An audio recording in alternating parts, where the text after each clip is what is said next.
Hi hello welcome back to my channel. இன்றைக்கி பார்த்திங்கன்னா 48 நாள் விரத முறை தான். இன்றைக்கி பார்த்திங்கன்னா 11 நாள் ஆயிடுச்சு. நம்ம வெற்றிகரமாக 11 நாள் விளக்கேற்றிக்கிட்டு வரோம். கண்டிப்பாக வேண்டுதல் வச்சுருக்க எல்லாத்துக்கும் என் மனமார்ந்த நன்றிகள். கண்டிப்பாக முருகனுக்கு விளக்கேற்றி பாருங்கள், கண்டிப்பாக நல்லதே நடக்கும். குழந்தை பாக்கியம் இல்லாதவர்களுக்கும் குழந்தை வரமும், திருமணமாகாதவர்களுக்கு கண்டிப்பாக திருமணமும், கடன் அடைக்கணும்னு நினைப்பவர்கள் கடன் கண்டிப்பாக அடைப்பீர்கள். வீடு கட்டணும்னு நினைக்கிறவங்க கண்டிப்பாக வீடு கட்டுவீங்க.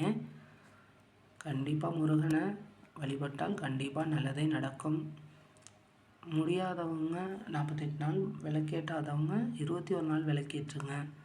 தைப்பூசத்துக்கு முடிக்கிற மாரி விரதம் இருந்து பாருங்கள், கண்டிப்பாக நல்லதே நடக்கும். நம்ம சேனலை ஸ்கிப் பண்ணாமல் பாருங்கள், லைக் பண்ணுங்கள், ஷேர் பண்ணுங்கள், சப்ஸ்கிரைப் பண்ணுங்கள். ஃபுல்லாக பாருங்கள், வீடியோவை ஃபுல்லாக பாருங்கள், ஸ்கிப் பண்ணாமல். அப்போ தான் நீங்கள் என்ன பண்ணுறோன்னு உங்களுக்கு தெரியும். கண்டிப்பாக இந்த 2025 எல்லாத்துக்கும் நல்லதே நடக்கும். ஓம் சரவண பவ. திருத்தணியில் உதித்தருளும் ஒருத்தன் மலை விருத்தன் என துளத்தில் உரை கருத்தன் மயில் நடத்து குகன் வேலை. ஓம் சரவண பவ.